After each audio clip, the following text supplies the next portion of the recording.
Hi, beautiful people. This is Charlene Sapp. Welcome to another edition of the Brooklyn Baby Podcast with me, your host, Charlene Sapp. Well, I hope that everyone's having a wonderful day. I hope you had a wonderful week. I know my computer seems like it's all up in my face. I need to push my desk back, but oh well, we'll be up close and personal today. Well, this is going to be something short, something sweet, not really lengthy for today, but it's called Finding Your Peace. And finding your peace could look so differently for different people. So think about, what does it look like to you? And I'm going to tell you what it looks like to me. To me, finding my peace means to be around people who bring out the joy in me, no killjoys allowed. It means for me, sometimes having a nice glass of wine or some kind of other cocktail in moderation, a nice dish because I'm a foodie. I don't mind like some great food, drinks, lobster, steak, shrimp, whatever. I like pretty much, I love any kind of good food. All right. A good drink or two, or maybe three. Great conversation, getting great night's rest, drinking so much water, so much, keeping the hair and skin on point, looking young. That's what water does. So hydrate if you're not hydrating. Just having like a nice, happy spirit, no matter what is going on in your life. Now, life's things happen. However, we still got to try to find our peace, no matter what is going on, good, bad, in between, in the midst of life, death, whatever's going on. We still got to push forward and just find our peace. Okay? Just find our peace. Because remember, in the past, last year, early part of last year, my mom passed away. And my sister, she's 10 years older than me, she was going to be 64. She's 10 years older than me. She passed away unexpectedly this past summer, just 3-4 months ago. So, through it all, now my sister, there was, I don't, her situation was mitigating. Her health was not the strongest, but it wasn't the weakest. We still expected some more years on earth, but she was a choke risk.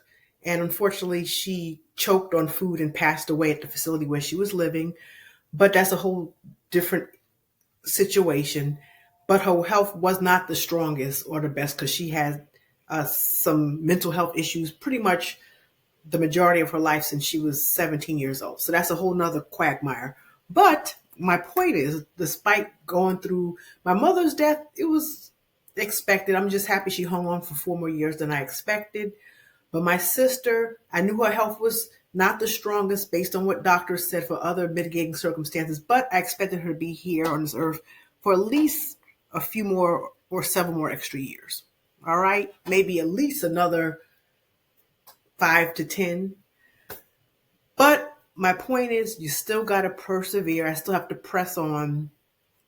I loved on her. I was her technical legal guardian because my parents were, I felt too old to take on that responsibility with all that it encompassed. So years ago, over a decade ago, I would say about 15 years ago, I decided, we went down to the courthouse, my mom, my dad, and I filled out the paperwork with the attorneys and everything just to make sure I could be her legal guardian. And I received my appointmentship of guardianship. So that's a whole nother issue as well. But my point is, I did right by her as a sister, did all I could as her sister, even on baby sis, 10 years younger, and her guardian, but did everything I could to provide her everything that she needed, tried to just be there, see her on a regular basis, sometimes at least twice a week, sometimes more. I just made sure she was living not far from where I lived, not far from the school I was working, so I would have easy access to her. Sometimes pop in on her when I had breaks from working at the school. So my point is, just try to find your peace. Life's things happen, but we can't give up. Try not to give up.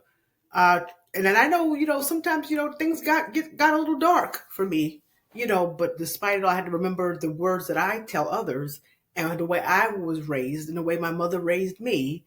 She was a praying woman and a positive woman, one of the most praying, optimistic people I personally knew was her. The sky, it could be crashing down. My mother's gonna take it to the Lord, pray, lay hands with her, and she'll splash her anointing water. She'll also she had her holy water. She would splash her holy water and bless you with on the forehead with her anointed oil. Because she was not pessimistic. She was optimistic. She was just such a prayer. We used to call her the prayer warrior. So I'm trying to channel that inner Betty. That was her name.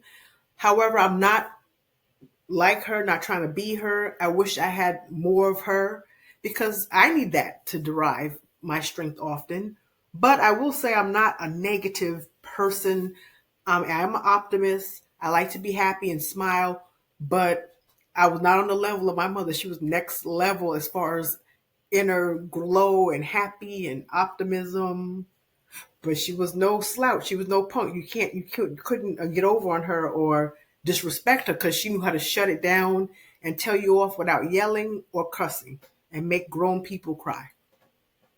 Once she checked you and read you so poignantly and eloquently and so much class, and she made you think about yourself. Like, she's right about what she's saying about me. I gotta fix myself. And she made grown people, men, women of all races, ethnicities, cry. Even some bosses who were male of other races, when she felt they were coming at her the wrong way, even though it was nothing out of the over the top, but if she felt any smidgen of being slighted or disrespected, she knew how to check you and read you, and she made a couple of her male bosses cry,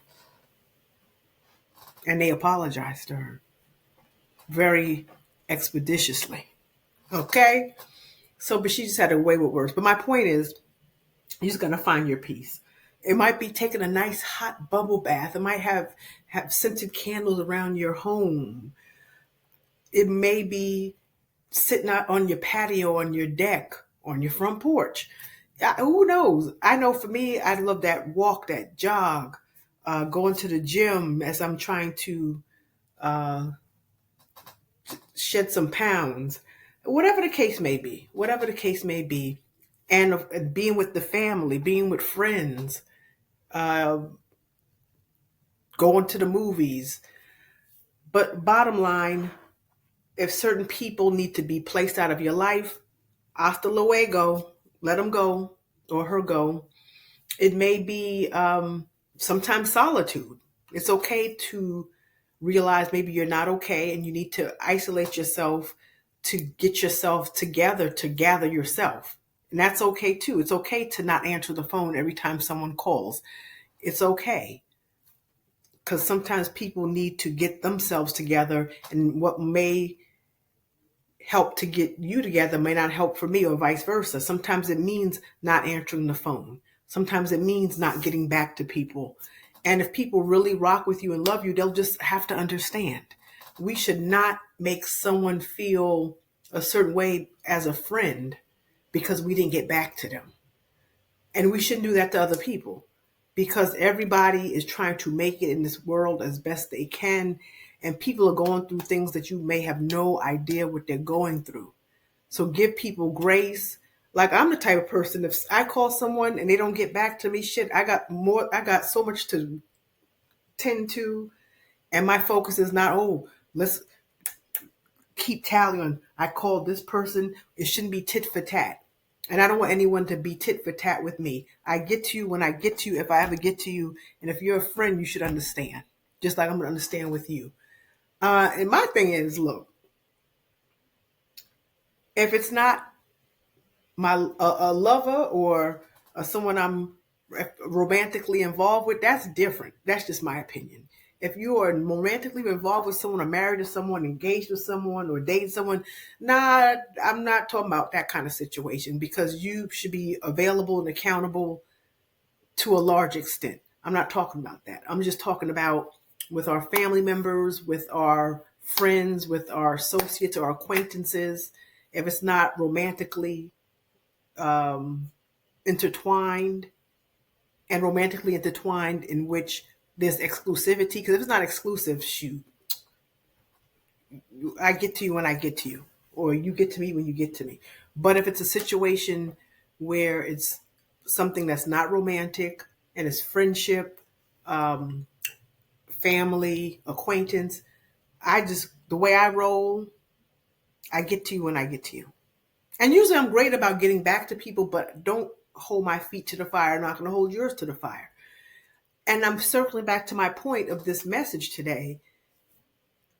To me, to be so uptight about a return phone call or text with people in that category of friendships, acquaintances, or family, in my opinion, there's so much to be concerned about or to focus on.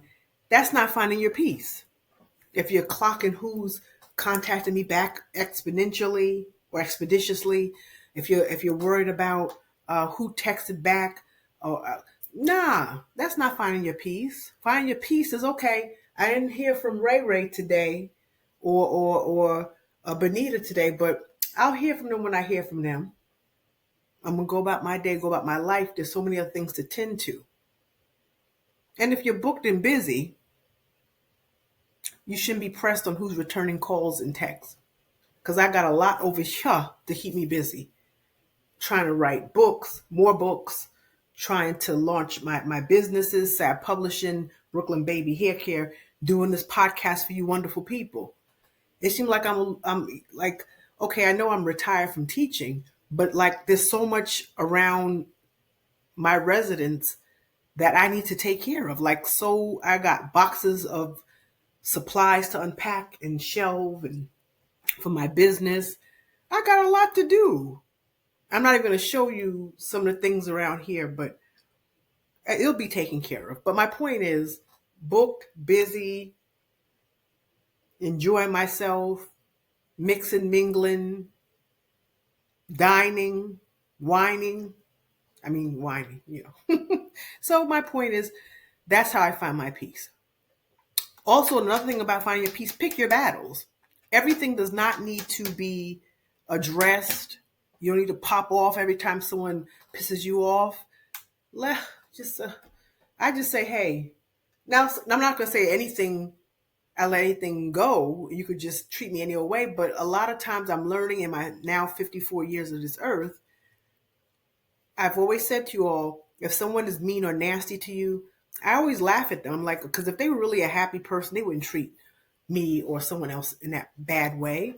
And I'm like, well, if I'm living in the light, exuding joy, and they're being mean to me, of all people who's been exuding joy and being kind to them, that tells me they have a personal problem that has nothing to do with me. Because happy people don't act like nasty and facetious. Only a mean-spirited person acts like that. Because I'm coming to you with positivity and joy in my face and my disposition. You're acting shitty. Well, clearly I did nothing to you. You have the problem. I have the power. So you just find your peace. Find your peace. This life, we all going through something. As I said in the past, some people have a small plate of problems, as my mother used to say. Some people have a bigger platter of problems. And shoot, some people have the whole damn Golden Corral buffet of problems. But no matter what you're going through, life is like a roller coaster. We got to ride it. Sometimes we're up, sometimes we're down, ebbs, flows. So just hang on. And like my mother used to always say, the darkest hour is before dawn. Sometimes when you think, oh my goodness, I can't take it anymore. Lord have mercy, all these things are happening. And that's when that breakthrough happens and the powers that be. I believe in God, but whatever you believe in, whatever higher being, I'm going to say God because that's who I believe in, will turn everything around. And what you worried about maybe 24 hours or less ago, some kind of miracle breaks through and voila, boom, a breakthrough. But sometimes it might get a little dark, a little rough, but hold on, be positive, find that peace. find that peace. So I'm going to put you to one of those other tasks. Sometimes I like to give y'all a task. I just want you to list 3 things that you could do for yourself today that will help you achieve some kind of peace with whatever you're going through in your life. So think of 3 things. You could write it down if you'd like. 3 things that will, for today, give you some kind of peace. And just go out and do it. For me, what do I want to do today? Where do I want to go? I'm probably going to go to one of my favorite restaurants later today. I am going to get a great meal from that restaurant and some cocktails, probably some, what do I want? Either a Mai Tai or a margarita. Probably a Mai Tai. That's number 1. Number 2, I'm going to go take a walk in my neighborhood. I might even try to spruce it up and do some high impact, a jog, and go to my gym. Of course, so let me put it in order. I'm going to go into my place near my home and do my jog, and then go to my gym after, come home and shower, go to my favorite restaurant, one of them, and get the meal and drink that I told you about. And 3, you know what? I might watch a nice Netflix movie. Because I got a Netflix membership to watch this show forever. And I binge watched it in May. That's when the series first came out. And I haven't really used my Netflix membership other than just to see that series forever, which has been finished for the season. I look forward for a season 2. And I haven't used my Netflix membership. And that's what I'm going to do today. Work out, go to my favorite restaurant for lunch, come back, watch some Netflix. And after all that, I might make some return phone calls to people who I feel the need and the urge to speak to today or tonight. That's actually I 4 things I'm going to do. All right. So I'm just giving you 3 to think about that you would like to do, and just do it. And thank you so much for being here with me. Don't forget to hit that like button, share, spread the word, subscribe, get others to subscribe. And I'm going to also try to spruce up this show a bit. And I just have some maybe some guests. That's what I like to do, have some guests. Spruce it up. Because I'm already videotaping myself. I was just audio at first. Now I'm videotaping. For those of you who can see me on YouTube. Spotify, I'm sorry, all y'all can get is audio. But if you like video, just come over to YouTube. You could see your girl. All right, thank you so much for being here. Mwah, love y'all. Have a great weekend. Be blessed, not stressed. Bye.